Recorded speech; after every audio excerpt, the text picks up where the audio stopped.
दुनिया में पॉपुलेशन ज़्यादा बढ़ने के कारण गवर्नमेंट मार रही है प्रेग्नेंट औरतों को।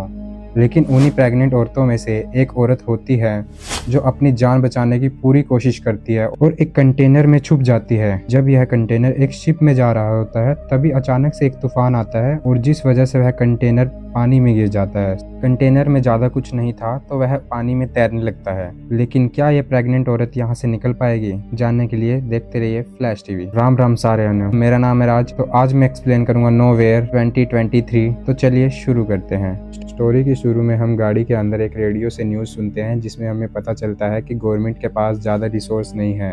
उनके पास खाने पीने का सामान भी बहुत कम रह चुका है, जिस कारण से वह प्रेग्नेंट औरतों को अपने कब्जे में कर या तो उन्हें मार दे रहे हैं या उसे जेल में बंद कर दे रहे हैं। फिर हम गाड़ी से निकलते हुए एक व्यक्ति को देखते हैं जो बहुत से लोगों को लेकर अपने साथ यहाँ पर आया था ताकि वह उनकी जान बचा सके और सभी को एक कंटेनर में बंद कर देता है। इस कंटेनर में मिया नाम की प्रेग्नेंट लेडी अपने हस्बैंड के साथ होती है। उसके हस्बैंड का नाम निकू होता है। कंटेनर के अंदर एक औरत न्यूज़ देख रही होती है जिसमें गवर्नमेंट सभी प्रेग्नेंट औरतों को मार रही होती है। यह बात सुनकर मिया काफ़ी डर जाती है, लेकिन निकू उसे हौसला देता है और कहता है हम सही सलामत बच जाएंगे। निकू अपनी वाइफ मिया के साथ काफ़ी बातें करता है। दरअसल ये सभी लोग इस देश को छोड़कर दूसरे देश में शिफ्ट होने लग रहे थे। निकू मिया को एक चॉकलेट देता है और उसे बोलता है कि जब हम अपना सफ़र पूरा कर लेंगे तो तुम इसे खा लेना और हम दूसरे देश में जाकर अपने होने वाले बच्चे के साथ खुश रहेंगे। दरअसल मिया की एक बेटी भी थी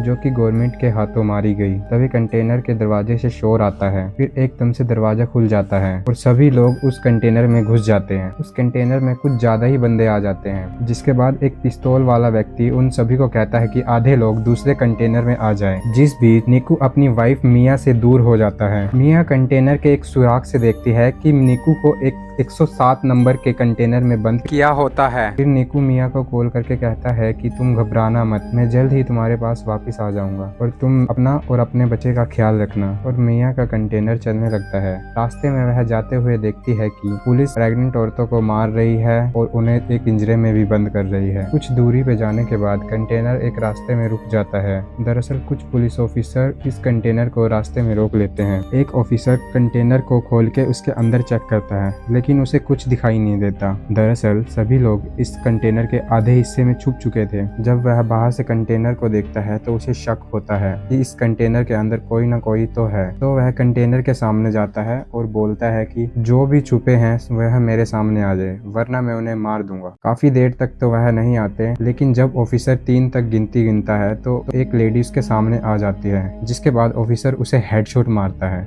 और उसके बाद वहाँ के सभी लोगों को मार दिया जाता है। क्योंकि मिया एक डब्बे के ऊपर छुप चुकी थी तो वो बाल बाल बच चुकी थी और अब इस कंटेनर में सभी लोग मारे गए थे। फिर ऑफिसर इन सभी मरे हुए लोगों को बाहर फिकवा देता है और कंटेनर को बंद करके एक शिप में लोड किया जाता है। मिया काफ़ी डर चुकी थी, वह अंदर ही अंदर काफ़ी रो रही थी। जिस कंटेनर में वह बंद थी वह शिप पर लोड होकर कहीं जा रहा होता है। रात के समय समुंदर में एक तूफान आता है, जिस बीच वह कंटेनर काफ़ी हिलने लगता है। धीरे धीरे तूफान काफ़ी तेज हो जाता है। कंटेनर में मिया भी इधर से उधर लगने लगती है और उसका सर काफ़ी जोर से कंटेनर में टकरा जाता है और वह बेहोश हो जाती है। और जब उसे होश आता है तो वह कंटेनर के एक छेद से देखती है कि बाकी कंटेनरों की तरह उसका कंटेनर भी पानी में तैर रहा है और वह समुद्र में अकेली है। वह निकू को कॉल करने की कोशिश करती है, लेकिन रात के उस तूफान के बीच उसका मोबाइल काफी टूट चुका था। उसका मोबाइल काम करना बिल्कुल बंद कर चुका था। तभी उसे दूसरे कंटेनर से रोने की आवाजें आती हैं। तभी वह छेद से देखती है कि 107 नंबर का कंटेनर पानी में डूबने लग रहा होता है। क्योंकि निकू भी उस कंटेनर में था तो मिया काफ़ी ज़ोर ज़ोर से चिल्लाने लगती है और वह निकू को अपने सामने मरता हुआ देखती है। निकू के मरने के बाद वह सोचती है अगर मेरा हस्बैंड ही नहीं है तो मेरा जीने का क्या मतलब। वह खुद को मारने के लिए एक नाइफ को अपने हाथ पर रखती है, लेकिन तभी उसे अपने बच्चे का एहसास होता है कि वह निकू के बच्चे को नहीं मारेगी और वह यह सोचते सोचते वहीं पर सो जाती है। जब वह अगले दिन सुबह उठती है तो वह देखती है कि उसके कंटेनर में काफ़ी पानी भर चुका था, जिसके बाद वह उस पानी को रोकने की कोशिश करती है और वह कंटेनर से बाहर निकलने की कोशिश कर रही होती है। लेकिन तभी उसकी आंख खुल जाती है, जिससे हमें पता चलता है कि वह सपना देख रही थी। जागने के बाद वह कंटेनर में रखे डब्बों को देखने लगती है, जहां उसे कुछ डब्बों के अंदर खाली प्लास्टिक के डब्बे मिलते हैं, तो कुछ में ईयरफोन्स मिलते हैं और कुछ डब्बों में कुछ ज़रूरी सामान होता है। मियाँ सबसे पहले तो टेप लेती है और कंटेनर के सभी छेदों को बंद करने लगती है। मियाँ उन सामान का यूज़ काफ़ी अच्छे से कर रही थी। कंटेनर के अंदर से उसे किसी अनजान व्यक्ति का फ़ोन मिलता है, लेकिन उसे सिम का पासवर्ड नहीं पता था, तो इसीलिए वह अपने टूटे हुए फ़ोन से सिम निकालती है और उस फ़ोन में डालती है। कुछ समय बाद उस फ़ोन में नीकू का फ़ोन आता है, जिसमें नीकू बताता है कि 107 नंबर के कंटेनर से उसे पहले ही निकाल लिया गया था और मैं अब बिल्कुल सुरक्षित हूँ। जिसके बाद मियाँ उसे बताती है कि वह समुंदर के बीच में फंस चुकी है। नीकू कहता है कि जल्द ही वह तुम्हारे पास पहुँच जाएगा और तुम्हें वह बचा लेगा। तुम डरो मत, हौसला रखो, मैं जल्द ही तुझे बचा लूँगा। नीकू से बात करने के बाद मियाँ में काफ़ी हौसला आ चुका था। एटलीस्ट उसे पता तो चल चुका था कि नीकू अभी जिंदा है। जो लोग इस कंटेनर में मारे गए थे उनका सामान कंटेनर में ही पड़ा था। मियाँ उनके सामान में से खाना निकालकर खाने लगती है, लेकिन शाम के टाइम पे दोबारा से वह तूफान आता है। उसी बीच मियाँ भी काफ़ी डर रही थी और उसे काफ़ी दर्द हो रहा था और कुछ समय बाद वह कंटेनर में ही अपना बच्चा पैदा कर देती है। मियाँ पर एक बेटी हुई थी जो कि उसकी दूसरी बेटी थी। मियाँ उसे देखकर काफ़ी खुश होती है, लेकिन उसका जल्द ही खाना ख़त्म होने वाला था। मियाँ को एक आइडिया आता है कि वह एक ड्रिल मशीन से उस कंटेनर के ऊपर छेद करके यहाँ से बाहर निकल जाएगी। वह धीरे धीरे उसमें छेद करने लगती है, लेकिन उसका बच्चा रोने लग जाता है। जिसके बाद थोड़ी देर वह बच्चे को शांत कराती तो थोड़ी देर बाद वह छेद करने लग जाती, लेकिन कुछ देर तक ड्रिल मशीन चलकर बंद हो गई। उसके बाद वह एक चाकू से उसको काटने की कोशिश करती है, लेकिन चाकू भी टूट जाता है। अब मियाँ के पास ना ही खाने के लिए खाना था और ना ही पीने के लिए पानी था। भूख प्यास के कारण वह बेहोश हो जाती है। बेहोशी में उसे एक सपना आता है जिसमें वह अपनी बच्ची को देखती है और वह महसूस करती है कि उसका हस्बैंड नीकू भी उसके साथ है। नीकू अपनी वाइफ मियाँ को कह रहा होता है कि इसमें तुम्हारी कोई गलती नहीं है कि तुम अपनी पहली बेटी को नहीं बचा पाए। तभी उसके फेस पर कुछ बूंदे पानी की गिरती हैं, जिसके बाद उसे होश आ जाता है। तब वह देखती है कि बाहर बारिश आ चुकी है, जिसके बाद वह कपड़े की मदद से उस छेद को और बड़ा करने लग जाती है और बड़ी मेहनत के बाद वह उसे खोल भी लेती है। जिसके बाद वह उन प्लास्टिक के डब्बों में बारिश का पानी बटला करती है और अपनी पानी की प्यास बुझाती है। जब वह कंटेनर से बाहर आती है तो वह देखती है कि उसके आसपास कोई भी शिप नहीं है और दूर दूर तक उसे कोई भी दिखाई नहीं दे रहा और वह इस समुंदर में अकेले ही है। उसके बाद वह अपनी बेटी को कंटेनर के ऊपर ले आती है और अपने आप को यह दिलासा देती है कि जल्द ही हम यहाँ से बच जाएंगे। फिर उसका ध्यान समुंदर की मछलियों पर जाता है, जिसके बाद वह मछलियाँ पकड़ने वाला कांटा बनाती है। वह मछलियाँ पकड़ने की काफ़ी कोशिश करती है, लेकिन वह एक भी मछली पकड़ नहीं पाती। वह काफ़ी थक चुकी थी और वह कंटेनर पे ही लेट जाती है। तभी उसे आसमान में एक प्लेन दिखाई देता है, जिसके बाद वह कंटेनर के अंदर जाती है और एक शीशा लेकर आती है। वह प्लेन पर रिफ्लेक्शन मारने की कोशिश करती है, लेकिन प्लेन काफ़ी दूर जा चुका होता है। जब वह कंटेनर में शीशा लेने आई थी तो जल्दबाजी में उसके पैर पर चोट लग चुकी थी और वह अंदर और बाहर से दुखी हो चुकी थी।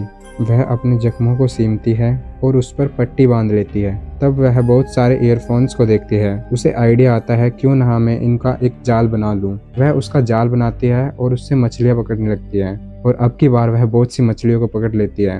वह कुछ मछलियों को डब्बों के अंदर बंद कर देती है तो कुछ को वह खा लेती है। ऐसे कर करके वह बहुत से दिन पानी में से मछलियों को पकड़ती और अपनी पेट पूजा करती। वह हर रोज अपना नंबर लिखकर प्लास्टिक के डब्बों में बहा देती थी ताकि कोई उसे पढ़कर उसकी जान को बचा ले। फिर उससे अगले दिन उसे नीकू का फ़ोन आता है। नीकू सबसे पहले तो मियाँ से सॉरी मांगता है और बोलता है कि मुझे माफ़ करना, मैं तुम्हें अभी तक बचा नहीं पा रहा, लेकिन मेरी भी इसमें कोई गलती नहीं है। हमारा कंटेनर कुछ पुलिस वालों ने पकड़ लिया है और मुझे भी गोली लगी है। जिसके बाद मियाँ उसे बताती है कि उसे बेटी हुई है, जिसके बाद वह उसकी आवाज़ भी सुनाती है और वह ऐसे ही बात करके रात को कंटेनर के ऊपर सो जाती है। ऐसे करते करते उसे 32 दिन हो चुके थे। अगले दिन वह लकड़ी से बने डब्बों का इस्तेमाल कर अपनी बेटी के लिए एक किश्ती बनाती है, जिसमें वह उसे लेटा देती है और वह मछलियों को पकड़ रही थी।